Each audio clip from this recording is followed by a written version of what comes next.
The only true wisdom is in knowing you know nothing. These words, attributed to Socrates, resonate through time, reflecting a life dedicated to self-examination and inquiry. In Athens, Socrates challenged societal norms, revealing the ignorance behind pretense with his relentless questioning. He embraced doubt and confronted the limits of knowledge, distinguishing true wisdom from mere accumulation of facts.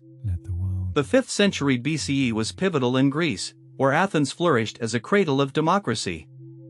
Citizens engaged in spirited debates, envisioning a society governed by the people's will, yet ignorance threatened this enlightenment.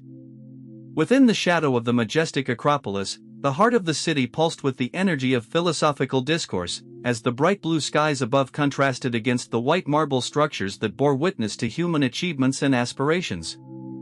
In this vibrant cityscape, the echoes of arguments and discussions filled the air, as citizens wrestled with the very essence of justice, virtue, and knowledge. In this cradle of democracy, an eternal battle raged between ignorance and enlightenment. Citizens grappled with philosophical dilemmas as sophists exploited the vulnerabilities of the unexamined mind. In stark contrast, Socrates illuminated the path toward genuine understanding through critical questioning. He sought not to teach, but to provoke thought and unveil complacency, a courageous act in a society often swayed by the eloquence of the sophists who cloaked their arguments in the seductive veil of rhetoric. Picture the sun above the Acropolis as Socrates engages a group of young men in the Agora, a bustling marketplace where merchants hawked their wares and citizens exchanged ideas and gossip. As he posed questions that chip away at their certainties, inviting them to examine their beliefs, the warmth of the sun bathed them in golden light, while the distant sounds of the city created a backdrop to his probing inquiries.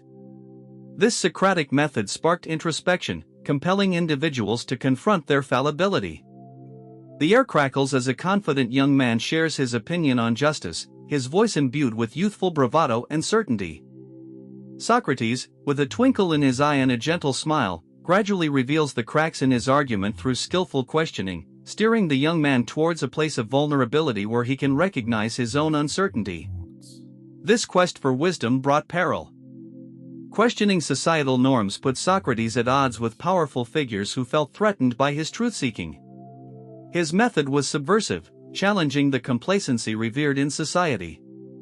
In the heart of Athens, where culture flourished and philosophy was venerated, dissent was equally dangerous when stirred by the likes of Socrates. As the sun dipped and shadows fell across the Agora, the vibrant pulse of Athens continued, but ignorance threatened to overshadow clarity. The complexities of human nature, the allure of rhetoric over truth, and the comfort of certainty posed challenges to enlightenment. Socrates understood the obstacles in the journey towards self-knowledge yet remained undeterred, fueled by a fervent belief in the transformative power of philosophical inquiry.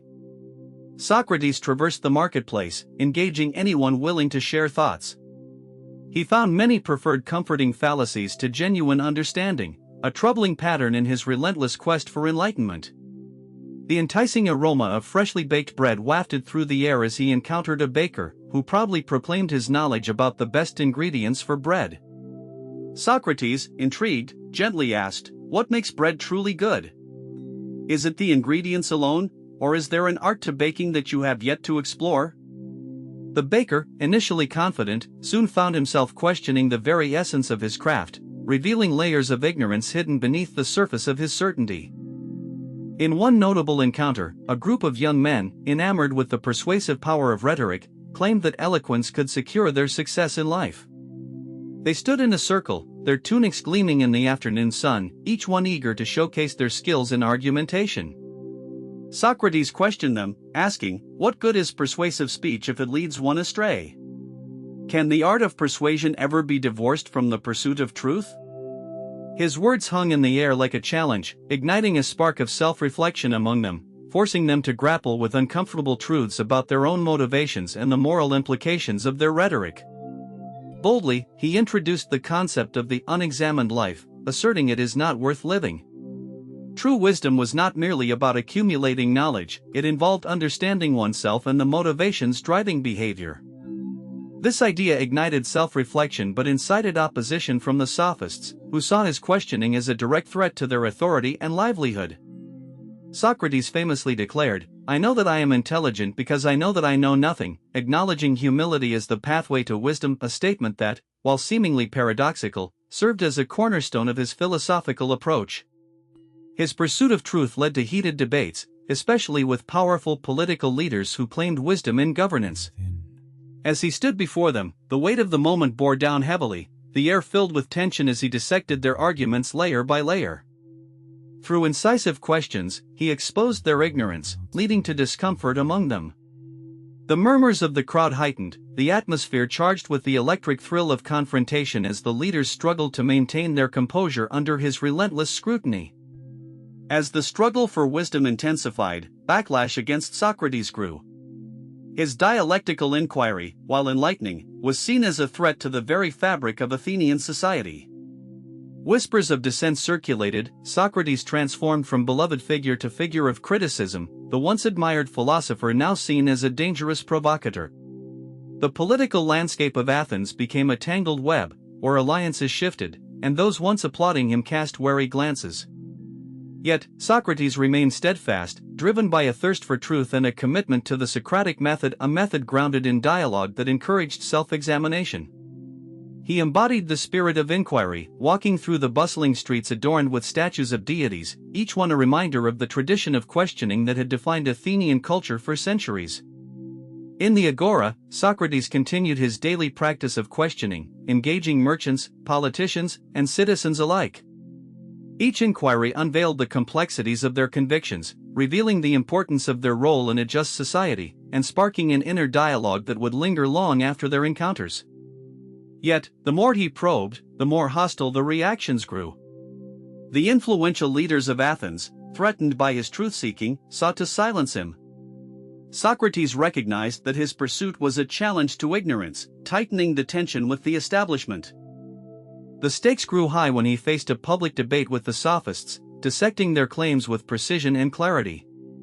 The arena was alive with anticipation, with citizens gathered in clusters, their faces illuminated by the soft glow of oil lamps as dusk settled over the city. The humidity of the evening clung to their skin, adding a palpable tension to the atmosphere thick with the scent of spices and roasted meats. The air was charged with excitement, whispers echoing through the crowd as Socrates stepped to the center, the embodiment of calm and the storm of rhetoric swirling around him.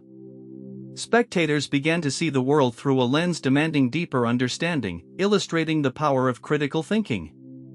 Yet, the establishment reacted harshly.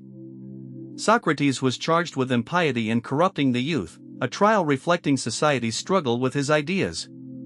The courtroom, a stark amphitheater of judgment, served as a chilling backdrop to the proceedings, where the scent of sweat and anxiety mingled in the air. The atmosphere thickened with tension as prominent citizens filled the seats, their eyes reflecting a mix of curiosity and fear of the unknown. Socrates stood before his accusers, his demeanor unyielding. As he listened to the charges laid against him, impiety and corruption, he could feel a familiar sense of dissonance rising within him. How could his pursuit of truth and virtue be construed as a crime? He believed firmly in the power of dialogue and the noble quest for understanding, yet here he was, facing a dire reckoning for simply challenging the status quo. The very act of inquiry, which had once been celebrated, now rendered him an enemy of the state. In the subsequent trial of 399 BCE, as the Athenian sun poured in through the open doors of the court, Socrates defended his position with unwavering resolve. He argued not against the accusations but for the underlying principles of truth and examination of life. "I would rather die than abandon the pursuit of truth," he declared, his voice steady yet passionate, echoing off the stone walls that had witnessed countless epochs of Athenian democracy. "An unexamined life is not worth living." His voice rang clear, a clarion call for all who sought to understand their existence beyond the superficial trappings of daily life. Each word, fortified by the weight of his convictions, resonated with the onlookers, many of whom felt the tug of his profound challenge against the societal norms they had accepted without question. However, the winds of fate shifted against him, as the jury, swayed by the rhetoric of his accusers, found him guilty. The atmosphere was thick with despair, the collective breath of the crowd held in a moment of stunned silence that felt almost sacred. Socrates accepted his sentence with a stoicism that would come to define his legacy. In the shadowy corners of the court, whispered doubts about the validity of the charges against him mingled with the relief of those who had felt threatened by his philosophical inquiries. The philosophers who had supported him, like Plato, watched with sorrowful eyes, grappling with the implications of Socrates' fate. His death sentence was not merely a punishment, it was a chilling warning to others who might dare to challenge the prevailing norms. As the trial came to a close, Socrates found himself reflecting on the irony of his situation. "Perhaps they will kill me, but they cannot kill the truth," he mused, a thought that both pained and fortified him. The realization that he was willing to die for the pursuit of wisdom solidified his philosophy. As the sun dipped below the horizon, casting long shadows across the city, Socrates prepared for his final days with a sense of calm acceptance. He spent these moments with his followers, engaging them in discussions that crystallized his teachings. In the quiet of his cell, one could almost hear the echoes of his inquiries lingering in the air as he posed questions about the nature of virtue, the essence of the good life, and the nature of the soul. His cell became a sanctuary of philosophical exploration, a stark contrast to the doom enveloping him. His companions, desperate to cling to the wisdom he shared, pored over his thoughts, seeking to capture the essence of his teachings before it slipped away. Despite the looming specter of death, Socrates encouraged them to continue their journey of inquiry. "Do not mourn for me, my friends," he implored them, his voice resonating with a sense of purpose. "Instead, carry these questions into the world. Be relentless in your pursuit of truth, for it is in questioning that you will find the essence of your being." His words were imbued with a quiet power, reaffirming the importance of philosophical engagement even in the face of despair. As the hemlock coursed through his veins, Socrates remained committed to his principles. The moment was surreal, the bitter taste of the poison a stark contrast to the sweetness of his life's work. He lay down, surrounded by his loyal followers, his thoughts drifting between the realms of life and the afterlife. "I may be departing this world, but I leave behind a legacy of questioning and inquiry that will outlive my mortal existence," he mused. In those final moments, he surrendered to the inevitable, embracing the philosophical engagement he had championed throughout his life. In his last breaths, he reiterated the importance of self-examination and the pursuit of truth, reminding those around him that the journey did not end with his death. Let this be a testament to the power of inquiry, a spark for future generations to seek knowledge and wisdom beyond the surface. As his eyes closed for the final time, he embodied courage, standing resolute against the forces of ignorance that sought to extinguish his light. His death was not the end but the genesis of a philosophical movement that would echo through the ages.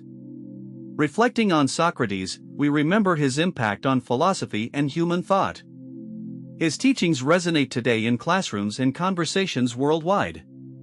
In our quest for knowledge, we must embrace uncertainty, understanding wisdom as a continuous journey marked by inquiry. Socrates inspires us to confront uncomfortable truths and engage deeply with our beliefs. In every generation, his themes of truth, ethics, and self-knowledge weave the fabric of a society striving toward enlightenment. Socrates' life and death illuminate the path for future thinkers, urging us to seek wisdom in the face of ignorance. In the spirit of Socrates, let us embark on this quest together, for in our shared pursuit of true wisdom, we may find meaning for ourselves and a guiding light for future generations.